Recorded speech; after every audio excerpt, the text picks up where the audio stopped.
तो इसके साथ हम लोग बढ़ते हैं नेक्स्ट मैच में, जो कि सीएसके वर्सेस आरसीबी था। हाँ बिल्कुल। उस तो मैच के बारे में क्या कहना किसको रहेगा पता। सुमन तेरा? उसमें मुझे लगता है लास्ट के कुछ ओवर्स में कुछ ज्यादा रन दे दिए। 150 160 स्कोर सही था उस पिच में।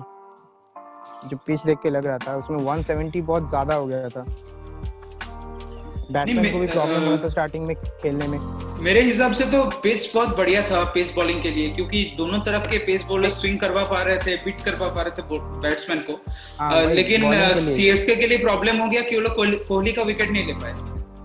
नहीं ले पाए कोहली का पूरा। नहीं ले पाए। हाँ अब वही खेल दिया लास्ट में। ये देख, जैसे दीपक चहर का जो यूटिलिटी है इस टीम, वो समझ में आता है कि भाई वो पावर प्ले में ही उसको धोनी 3 ओवर करवा देता है उसका, तो उसका स्टैट्स भी देखेगा, 3 ओवर में 10 रन एक।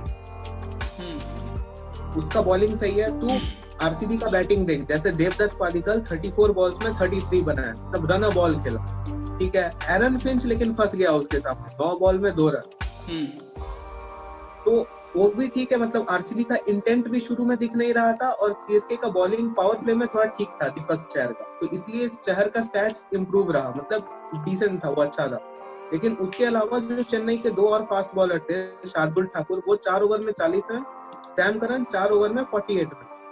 तो रन लीक होना यहाँ पे शुरू हो गया, और कोहली को एक बार अगर मोमेंटम मिल गया तो फिर स्टॉप करना बड़ा मुश्किल। तो लास्ट ओवर में देखा होगा, ब्रावो को पहली बॉल तो पीछे की तरफ मार दिया।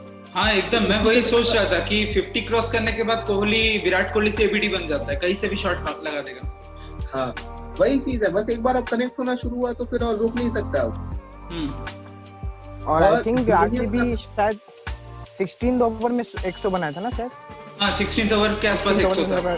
हाँ 100 हुआ था उसके बाद वहां से फिर लास्ट 4 ओवर में 68। हाँ भाई यही चीज पे सीएसके खल जाता है। उनका एंडिंग सही नहीं हो रहा, स्टार्टिंग अगर सही भी जा रहा है, उनका क्लोज नहीं कर पा रहा ठीक से मैच। सीएसके का तो खैर कुछ भी सही नहीं जा रहा। और इस मैच में तो ओपनर्स भी कुछ खास नहीं कर पाए सीएसके के लिए। रन रेट भी कम था पूरा एकदम, फिर फाफ का विकेट गया, फिर वॉटसन का विकेट गया, फिर थोड़ा सा जगदीशन और रायडू ने पकड़ के रखा था, लेकिन फिर भी आस्किंग रेट बढ़ते जा रहा था। और फिर धोनी भी चहल को जब धोनी को आके तो हिट करना पड़ा, एकदम आते ही हिट करने लग गया वो, जो कि वो करता नहीं है, उसको करना भी नहीं चाहिए मेरे हिसाब से। अगर 10-12 ओवर पे आप आ रहे हो तो अब लो 1-2 ओवर ले लो, खेल लो, फिर अब जाके हिट करो। मैं ये कह रहा हूँ कि अभी भी तेरे को लगता है कि मतलब फिर से टीम कॉम्बिनेशन में कुछ चेंज करेंगे सीएसके, या अब यही सॉर्टेड है इसका कि अब नहीं, अब जो भी होगा इसी के साथ खेलेंगे? कल टीम में मेरे को कोई प्रॉब्लम दिखाई नहीं दिया फ्रैंकली स्पीकिंग। बस परफॉर्म नहीं कर रहे सब कोई, मतलब कभी ओपनर्स कर रहे हैं तो बस फिर पीछे वाले नहीं कर पा रहे, क्लोज नहीं कर पा रहे। मतलब आप ऊपर से नीचे तक देखोगे तो फिर फाफ, शेन वॉटसन अच्छा खेलते हैं, कल का मैच खराब गया। फिर राइडू कल ठीक ठाक खेला, बट वो जितना अच्छा खेलना चाहिए था उतना अच्छा नहीं था, but he scored runs at least. और फिर जगदीशन जो केदार के रिप्लेसमेंट में आया, वो अच्छा खेला। I mean as a debut match वो ठीक ठाक ही खेला, मतलब थोड़ा मैच्योरिटी कम था, लेकिन फिर भी he did his job unlike Kedar Jadhav. और फिर आप धोनी, जडेजा, सैम करन, ये लोग तो है बस थोड़ा रन को बढ़ाने के लिए, और बाकी तो बॉलर्स है जिन्होंने अच्छा बॉलिंग किया था।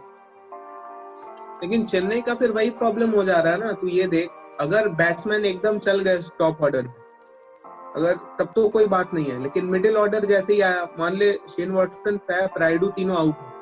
अब चेन्नई ऐसे सिचुएशन में है कि धोनी खुद जल्दी बैटिंग करने नहीं जाना चाहता, मतलब 7-8 ओवर में मान ले चेन्नई का 3 विकेट गिर गया, तो वहां पे वो सैम करन को भेजेगा, ब्रावो को भेजेगा, खुद नहीं आना चाहता है। और फिर मान ले अगर एकदम 16 ओवर में विकेट गिरता है, 3 विकेट सीएसके का, तब भी वो खुद नहीं आना चाहता है। तो धोनी के लिए तेरे को क्या लगता है वो आइडियल पोजीशन क्या है, मतलब कौन से ओवर में उसको आना चाहिए बैटिंग करने? मेरे हिसाब से तो अब वो तो कुछ अलग सोचेगा, बट मेरे हिसाब से अगर आपका 2 विकेट गिर गया है और ओवर है अराउंड 8 और 9, मतलब 10 के नीचे, तो धोनी को आ जाना चाहिए। फिर उसको 12-13 ओवर तक सेटल होने का मौका मिल जाएगा, फिर उसको पिच समझ में आएगा, और later down the over death में तो उसका परफॉर्मेंस बहुत बेहतर ही है। और अगर धोनी आपके सामने बैटिंग कर रहा है और आपका ओवर चल रहा है 16, 17, 18, 19, तो ऑलरेडी बॉलर पे प्रेशर होता है। क्योंकि धोनी का strike rate as a career बहुत बेहतर है डेथ ओवर्स में, हाँ, तो उसको पहले आ जाना चाहिए। लेकिन अगर 12-13 ओवर्स में 2 विकेट गिर रहा है और फिर इन एट 4 तक फिर सैम करन या फिर वैसे प्लेयर को भेजना चाहिए जो जाके बस हिट करेगा। लेकिन अगर 10th ओवर के पहले आपका 2 विकेट गिर रहा है तो इन एट 4 धोनी को जाना चाहिए ताकि उसको थोड़ा टाइम मिले सेटल होने के लिए। चेन्नई का मैच के बीच प्रॉब्लम में एक जानते हैं कहाँ स्टैट्स पे पे है? दिखाया था। हाँ बोल सुमन। कल मैच के बीच में स्टैट्स पे एक दिखाया था कि आरसीबी के खिलाफ सबसे ज्यादा रन धोनी बनाया है, उसके बाद रोहित शर्मा है। चेन्नई का बैटिंग में जानता है प्रॉब्लम क्या है? फ्लेक्सिबिलिटी नहीं है। तू जैसे केकेआर में देख, मॉर्गन, कार्तिक, रसल, मतलब कोई भी किसी भी नंबर पे 4-5-6 में आके बैटिंग कर सकता है। नहीं, कल केकेआर का बैटिंग लाइनअप मुंबई बहुत में अच्छा भी था। देख, कल केकेआर का जो बैटिंग लाइनअप वो लोग सेट किए थे वो अच्छा था, बहुत अच्छा। बेहतर था। फिर मुंबई में भी देख भाई, पोलार्ड, हार्दिक, कृणाल, किसी को भी ऊपर नीचे कर सकता है कभी भी। लेकिन चेन्नई में वैसा नहीं है। तू किसी को अगर धोनी के पहले भेज देगा वो धीरे खेल रहा है, धोनी के बाद भेजेगा वो प्रेशर में आ जा रहा है। मतलब ये सब चीजें देखना पड़ेगा उसको ऑक्शन में, नहीं तो ऐसे करेगा तो अब तो कोई चॉइस ही नहीं। अब तो 7 मैच बचा है, 7 ही जीतना पड़ेगा तब शायद क्वालिफाई कर पाए। नहीं, एक्चुअली 2010 में वो फर्स्ट 7 में से 5 हार गया था जैसे इस साल हुआ फिर है, आईपीएल जीता और फिर आईपीएल जीत गया 2010 में। हाँ। वैसे मुंबई का बात कर रहे थे तो फिर अभी मुंबई वर्सेस डीसी में आ जाते हैं जो आज का सेकंड मैच है। तो